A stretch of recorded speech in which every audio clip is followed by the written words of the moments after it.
قانون ہے, خدائی قانون کے آگے آپ کو چونو چرا کی اجازت نہیں ہے. اور اللہ نے اتنی جگہ آدم علیہ السلام اور شیطان کا واقعہ سنا دیا نا, یہ کانسیپٹ کلیئر کرنے کے لیے کہ خدائی حکم کے آگے آپ کو پوچھنے کی اجازت نہیں ہے کہ کیوں. اللہ نے شیطان کو حکم دیا تھا نا سجدہ کرو, فرشتوں کو بھی حکم دیا, فرشتوں نے کر لیا. شیطان نے کیوں پوچھا تھا کہ نہیں پوچھا تھا؟ بھائی شیطان کو بھی اللہ نے کہا سجدہ کرو آدم کو, فرشتوں کو بھی کہا. فرشتے تو زیادہ افضل تھے اس لحاظ سے کہ نور سے بنے ہوئے, شیطان تو پھر تھوڑا آگ سے بنا ہے. تو فرشتوں نے کہا کہ ہم سجدہ نہیں کریں گے, فرشتوں نے سجدہ کر لیا. فسجد الملائکۃ کلھم اجمعون, سب کے سب نے. شیطان نے نہیں کیا. شیطان نے کہا کہ جو جیسے آج کل جو ہمارا لبرل طبقہ ہے نا, جب شریعت کا کوئی حکم آتا ہے تو پھر وہ ایکچولی کر کے کہ ایکچولی داڑھی تو اس دور میں تھی, ایکچولی وہ تو یوں تھا, ایکچولی وہ جو تھا نا وہ جو موسیقی ناجائز ہے اسلام میں, ایکچولی وہ تو یوں تھی, اور پردہ تو ایکچولی اس وجہ سے غامدی صاحب اللہ تعالیٰ ان کو ہدایت دیں, وہ ایکچولی کر کے پورا اسلام کا بیڑا 2-4 حکام رہ گئے ہیں آخر میں.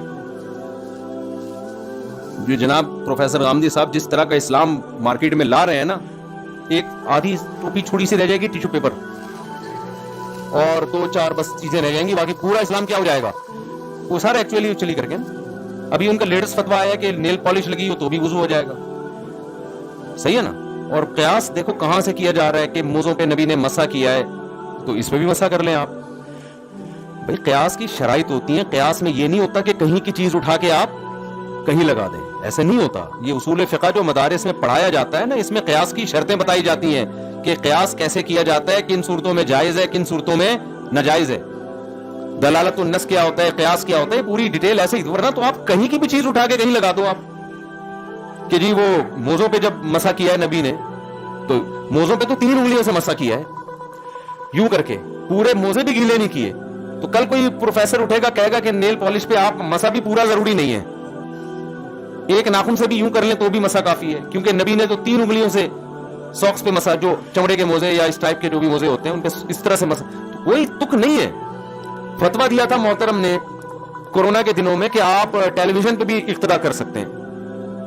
اور بھائی آپ فتویٰ دینے سے پہلے سوچیں تو صحیح, ٹیلی ویژن پہ کیسے اقتدا ہوگی؟ جماعت تو تمام فقہا کا یہ فتویٰ ہے, اجماع ہے کہ صفوں میں اتصال ضروری ہے. جماعت اس کو تھوڑی کہتے ہیں کہ آدھے آدمی امریکہ میں آدھے یہاں. اب اس کا فتویٰ دیتے ہوئے انہوں نے سوچا نہیں, ایک بندے نے صحیح کلاس لی, انہوں نے کہا اچھا اس کا مطلب امام کھڑا ہوا ہے اسلام آباد میں اور آپ اقتدا کر رہے ہیں کراچی میں, تو کراچی بیت اللہ کے قریب ہے, اسلام آباد کیا ہے دور ہے. تو آن لائن میں تو یہ بھی صورت پیش آئے گی کہ مقتدی 1000 کلومیٹر آگے ہیں, 1500 کلومیٹر, اور امام 1500 کلومیٹر پیچھے ہے. تو یہ جو جدید فتوے مارکیٹ میں آ رہے ہیں نا, اول نظر میں یہ بڑے اٹریکٹیو لگتے ہیں, لیکن یہ کھوکھلے ہوتے ہیں, ان کے پیچھے مضبوط بات نہیں ہوتی. تو یہ جو چلا آ رہا ہے نا سلسلہ پراپر, جب تک مفتی نہ بن جائے کوئی اس کو, اس سے پہلے اس کو فتویٰ دینے کی اجازت نہیں ہے. ہر فیلڈ میں ماہرین ہوا کرتے ہیں. اور یہ جو صحابہ کرام کے دور میں شروع میں تو یعنی وہاں بھی ایسا نہیں تھا کہ ہر ایک کو فتویٰ دینے کی اجازت ہو, چند مخصوص صحابہ تھے. پھر ان صحابہ میں ان کے تابعین میں مخصوص لوگ تھے, وہ تو مخصوص طبقہ ہی. لوگ کہتے ہیں نا دین پر کوئی اجارہ داری نہیں ہے, یہ مولوی ٹھیکیدار بنے ہوئے ہیں. اجارہ تو ایسے تو میڈیکل سائنس پہ بھی کسی کی اجارہ داری نہیں ہے, لیکن اجارہ داری نہ ہونے کا مطلب یہ ہے کہ جو چاہے ڈاکٹر بن جائے. آپ یہ کہیں کہ میڈیکل سائنس پہ کسی کی اجارہ داری نہیں ہے لہذا جو چاہے صحت کے ٹوٹکے بیان کرنا شروع کر دے, یہ غلط ہے. اجارہ داری نہیں ہے, جو چاہے ڈاکٹر بن جائے تو بنے ڈاکٹر بھائی جو. تو اسی طرح دین پر, علم دین پر کسی کی اجارہ داری نہیں ہے. اس کا صحیح مطلب یہ ہے کہ جو چاہے مفتی بن جائے, کہ بنے تو صحیح, بنے بغیر فتویٰ دے گا وہ فتویٰ قابل قبول نہیں ہوگا. سمجھتے ہو کہ نہیں سمجھتے؟ خیر ہم اپنے ٹاپک کی طرف آتے ہیں. کیا لے کے چل رہا تھا یار, میں وہ تو چل رہا تھا, یا ایک خاص واقعہ بیان کر رہا تھا. ہاں وہ پینے کی مثال دے رہا تھا. دیکھو اسلام نے کیا کہہ دیا کہ شراب کیا ہے, اس کے کتنے فائدے ہوئے. اگر ایک قطرہ ہم اپنی عقل سے فیصلہ کرتے تو ایک ایک قطرہ پی کے پھر 2 پہ آتے, 2 پہ 4 پہ آتے, 4 پہ پوری بوتلیں چڑھاتے, کتنے بندوں کو ایکسیڈنٹ میں مار دیتے. ایک شرابی نے شراب پی ہوئی تھی, فائر بریگیڈ میں تھا وہ, تو آگ لگی کہیں, اس نے پی. بھائی اس نے بولا بیٹا اب تو جب تک انرجی نہیں آئے گی نا پبلک کو بچا نہیں سکوں گا میں. اس دن کئی بوتلیں چڑھائی کی ایسی کی تیسی, آج تو سب کو, اور گیا 20-25 آدمیوں کو نکال کے باہر لے آیا. اور فخر سے کہہ رہا ہے بتاؤ ایسی قربانی کسی نے دی. لوگوں نے کہا کم بخت, تو جو فائر بریگیڈ کا عملہ تھا وہ سارا نکال کے لے آیا باہر. سمجھ رہے سارا فائر بریگیڈ کا ہم نے کیا کیا تم نے؟ تو یہ کس کا نقصان ہے؟ یہ ایک ایک قطرہ پینے کا نقصان ہے. تو شیطان کا وعظ سنا رہا تھا کہ دیکھو اللہ میاں نے شیطان سے کہا کہ سجدہ کرو. تو جیسے ہمارا لیبرل طبقہ ایک دم فوراً ایکچولی پردہ تو اصل میں دل کا ہوتا ہے, آنکھوں کا پردہ نہیں ایکچولی ہے, کیونکہ یہ سب ٹھرکی تھوڑی ہیں. یورپ میں تو اتنی عورتیں آزاد گھوم رہی ہیں, کوئی دیکھتا بھی نہیں ہے, واقعی نہیں دیکھتا. وجہ اس کی یہ ہے کہ وہ اتنے حرام کے ذرائع ہیں کہ ان کو دیکھنے کی ضرورت کیا ہے. تو یہ کوئی خوبی تھوڑی ہے ان لوگوں کی, کوئی دیکھتا نہیں, ان کو دیکھنے کی ضرورت نہیں ہے. جس سوسائٹی میں زنا پر پابندی ہوگی وہاں لوگوں میں شہوانی جذبات بھڑکیں گے. ان کو بھڑکنے کے لیے عورت کو پردہ کرنے کا حکم دیا جائے گا اور نکاح کے راستے کو آسان بنایا جائے گا. آپ اپنی سوسائٹی کو اس سوسائٹی پر کیسے قیاس کر رہے ہو؟ آپ یہاں بھی زنا کو عام کر دو تو پھر پردہ بھی کیا ہو جائے, پھر اس تکلف کی ضرورت ہی نہیں رہے گی. تو ہمارے یہاں لیبرل طبقہ جو ایکچولی کر رہا ہوتا ہے نا, ایکچولی اصل میں تو وہ یوں تھا. تو شیطان نے بھی بہت سارے ایکچولی لے کر آیا ہوا تھا. شیطان کو اللہ نے کہا تو نے سجدہ کیوں نہیں کیا؟ شیطان نے کہا ایکچولی بات اصل میں یہ ہے کہ اس کو تو نے مٹی سے بھی نہیں, قرآن کہتا ہے سڑے ہوئے گارے سے, حمیم من صلصال مسنون, جس میں بدبو آ رہی تھی. جیسے ماں کے پیٹ میں جب بچہ بنتا ہے نا, ابتدائی مراحل میں انتہائی بدبودار ہوتا ہے. تو قرآن کہہ رہے ہیں ہم نے اس مٹی کو سڑایا ہے. سڑی ہوئی مٹی کو کہتے ہیں ہما, اور مسنون آگے اسی کی تاکید. سڑی ہوئی مٹی کو, یعنی مٹی کو ایک ایسے پروسیس سے گزارا ہے کہ اس میں سڑان پیدا ہوئی ہے. اس کے بعد آدم علیہ السلام وجود میں آئے ہیں. تو شیطان نے کہا ایکچولی بات یہ ہے کہ ان کا جو میٹیریل ہے نا جس سے یہ بنائے گئے ہیں وہ اتنا اچھا نہیں ہے کہ میں جو آگ سے بنا ہوا جس میں اسمیل نہیں ہوتی, بدبو نہیں ہوتی, دھوئیں میں تو ہوتی ہے, تو جس چیز کی دھواں ہے اس میں, آگ میں تو بذات خود نہیں ہوتی نا. تو ایکچولی میری کھوپڑی میں یہ چیز آ نہیں رہی ہے کہ میں اس سے پہلے بھی ہوں, عبادت گزار بھی ہوں, اور یہ زمین میں اس کی آل اولاد فساد بھی کرے گی, اور میں اس کو سر جھکاؤں. ایکچولی بات یہ ہے کہ یہ چیز میری سمجھ میں, میری کامن سینس میں بالکل بھی نہیں آتی. تو اللہ میاں کو بھی چاہیے تھا کہ شیطان کو دلائل سے جواب دیتے. کیا خیال ہے؟ ہم ہوتے تو ہم اللہ میاں کو کہتے, مشورہ دیتے کہ اللہ آپ دلائل سے شیطان کو سمجھائیں کہ بھئی بات اثر, یہ اللہ ہمارے ذمہ لگا دیتے کہ تم بتا دو. ہم شیطان کو کیا کہتے ہیں, ایکسکیوز می سر, بات یہ ہے, تھوڑی بات سمجھنے کی کوشش کریں. بات اصل میں یہ ہے کہ ٹھیک ہے آپ آگ سے بنے, یہ سڑے ہوئے گارے سے بنا, لیکن خدا کے آپ پر احسانات کتنے زیادہ ہیں. اللہ نے آپ کو بنایا نا آگ سے, آپ خود سے تھوڑی بنے ہو. تو جس اللہ نے بنایا ہے بھائی, جب وہی آرڈر دے رہا ہے تو پھر اس کے آرڈر کے مقابلے میں آپ یہ کیوں ایکچولی لگا کے رکھا ہوا ہے آپ نے؟ شیطان آگے سے جواب دیتا میں مانتا ہوں اللہ نے بنایا, لیکن جب اللہ کو مجھے اس کو سجدہ ہی کروانا تھا تو مجھے بھی مٹی سے بنا دیتا. بتاؤ قیامت تک کسی کا باپ بھی اس عقدے کو حل کر سکتا تھا؟ آپ کا ایکچولی وہ دو ایکچولی لگا دیتا, ایکسکیوز بھی لگاتے ہوئے, اس کے بعد ہوتا پھڈا, ہاتھا پائی, لڑائی, جنگ, توپے, بم, یہ نتیجہ نکلتا آخر میں. دلائل سے دنیا میں ہر آدمی بات کو نہیں سمجھتا. دلائل کی دنیا میں چھوڑ دو گے پاگل ہو جاؤ گے.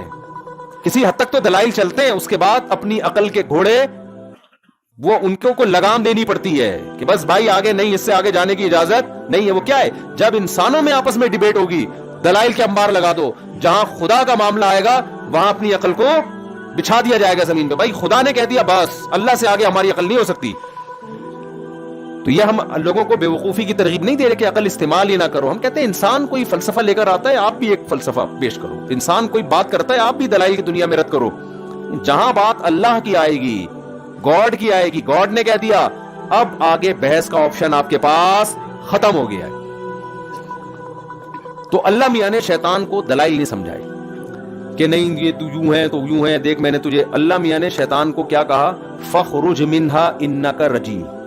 تیری جو دلیل ہے نا کہ میں انا خیر منہ, اللہ یہ نہیں کہا کہ نہیں تو خیر نہیں ہے, تو بدتر ہے, خیر تو آدم ہے, یہ کچھ بھی نہیں. اللہ میاں نے اس کو یہ کہا کہ تو یہاں سے نکل جا. وَإِنَّ عَلَيْكَ لَعْنَتِي إِلَى يَوْمِ الدِّينِ, روز جزا تک میری لعنت تجھ پہ پڑتی رہے گی. شیطان کو چاہیے تھا جب خدا کو اس غضب کی حالت میں دیکھا تو اپنی بات سے رجوع کرتا, لیکن شیطان کا جو لبرل پنا ہے نا, جو اس کو پڑھا لکھا ہونے کا جو ایک ناز تھا کہ میں پڑھا لکھا ہوں اور میں کیوں خدا کی بات مانوں, اس تکبر نے اس کو کیا کر دیا, ہلاک. جب دیکھا کہ اللہ غضب میں آ کے نکال رہا ہے. دیکھو ایک بیٹا باپ کے سامنے اونچی آواز سے بات کرتا ہے, باپ کہتا ہے بیٹا جو بھی ہے اپنی آواز کیا کرو بس بیٹا جواب میں کہتا ہے کہ میں بات صحیح کر رہا ہوں, مجھے کوئی نہیں روک سکتا, تو باپ بعض دفعہ غصے میں آتا ہے اور تھپڑ لگا دیتا ہے, یہ کہتا ہے نکل جائے یہاں سے. عقل مند بیٹا ہوگا کہے گا یار ابا کو آج میں نے زیادہ غصہ دلا دیا, اب اس بحث میں پڑے بغیر کہ صحیح کون ہے غلط کون ہے, اب کیا کرو, ابا کو منانے کی کوشش. لیکن متکبر فرعون کیا ہوگا, وہ باپ کے سامنے یا ماں کے سامنے تواضع کے بجائے اور زیادہ اکڑ دکھائے گا, جو کہ مارکیٹ میں آج کل چل رہا ہے. باس کے سامنے یہ جھکے ہوئے ہوتے ہیں ماشاءاللہ. کسی کا تکبر ٹوٹتا ہوا دیکھنا ہونا اپنے باس کے سامنے دیکھ لیا کرو. وہاں نہیں آتا کہ میں غصے میں آپ سے باہر ہو جاتا ہوں, میں غصے میں یوں ہو جاتا ہوں. جس سے آپ کا کوئی نفع وابستہ ہے نا, اس کے سامنے بلڈ پریشر کبھی ہائی ہی نہیں ہوتا ہے. اگر ہوگا بھی تو زندگی میں ایک دفعہ, پھر جب اس کا نقصان ہوگا نا تو دوبارہ کبھی نہیں ہوگا. یہ سارے ابا اماں اور یہ بھائی اور بہنوں یہی چل رہے ہیں آج کل. ان کے سامنے ساری ٹرک, بیوی کو چھ تھپڑ کھینچ کے لگا دیے, بیوی کو ڈانٹا تو بیگم صاحبہ نے آگے سے رپلائی کر دیا. ایک لطیفہ سنا دوں, حضرت فیروز میمن صاحب کا پیش کردہ لطیفہ ہے. دو دوست ملے, انہوں نے کہا آج کل تیری کیسی گزر رہی ہے گھر میں نا. تو ایک دوست تھا اس کی اچھی نہیں گزر رہی تھی, وہ بیوی کا غلام بنا ہوا تھا بیچارہ. لیکن اس نے کہا اگر میں یوں بتاؤں گا میں غلام بنا ہوں تو میری بےزتی ہوگی, تو بتاؤ اس اسٹائل سے کہ وہ بےزتی نہ ہو. تو اس نے کہا یار بس میں جب صبح اٹھتا ہوں تو میں ناشتہ میں خود بناتا ہوں. اس کا فائدہ یہ ہوتا ہے کہ اپنی مرضی کا ناشتہ ہوتا ہے, تو چائے بھی میری مرضی کی ہوتی ہے, ٹائم بھی میری مرضی کا, تو مجھے فائدہ ہوتا ہے. تو پھر جب میں بنا ہی لیتا ہوں تو میں کہتا ہوں چلو بیگم کو بھی کھلا دو, تو اس کے دل میں محبت پیدا ہو جاتی ہے. تو اللہ کا بڑا فضل ہے. پھر شام کو آتا ہوں تو چائے تو میں اپنے ہاتھ کی پیتا ہوں, تو اس لیے میں ایک کے بجائے پھر 2 کپ بنا دیتا ہوں کہ چلو یار. رات کا کھانا میں صرف اس لیے بناتا ہوں کہ برتن بھی تو وہ دھوتی ہے نا میرے ساتھ, تو چلو یار کھانے میں ہاتھ اس کے ساتھ بٹا دوں. تو اللہ کا بڑا فضل ہے, بڑی اچھی گزر رہی ہے. اب تو سنا تیری کیسے گزر رہی ہے. اس نے کہا میری بھی ایسی کتوں کی طرح گزر رہی ہے جیسے تیری گزر رہی ہے, لیکن مجھے ایسے بتانا نہیں آتا نہیں آتا جس طرح تجھے آتا ہے. تو شیطان نے, اللہ میاں نے بھی شیطان کو آگے سے مزید دلائل نہیں دیے. ان علیک لعنتی, دفع ہو جا یہاں سے, نکل جا. اب شیطان کو دیکھیں بھائی, تو نکل جا یہاں سے, بعد میں توبہ کر لینا. تیرا بعض دفعہ آدمی غصے میں ہوتا ہے نا, تو چل بھائی تو تھوڑا سا سیاست سے کام لے لے, چلا جا, بعد میں اللہ کو منا لینا. شیطان بھی تکبر میں, اس نے کہا کہ اس آدم کی وجہ سے مجھے نکالا ہے, ٹھیک ہے میں جہنم میں جانا مجھے قبول ہے, اس کو بھی لے کے جاؤں گا, اور مجھے تو قیامت تک کے لیے زندگی دے دے.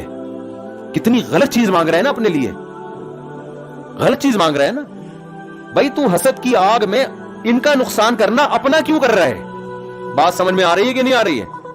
تو حسد کی آگ میں بھڑک رہا ہے تو ان کے پیچھے پڑنا. غلط تو وہ بھی ہے, لیکن یہ پھر بھی کچھ سمجھ میں آتا ہے کہ اس کی وجہ سے نکالا, تو اس کو اپنے لیے بھی کہ میں بھی جاؤں گا لیکن اس کو بھی لے کے جاؤں گا, تو مجھے اپنا جانا بھی منظور ہے.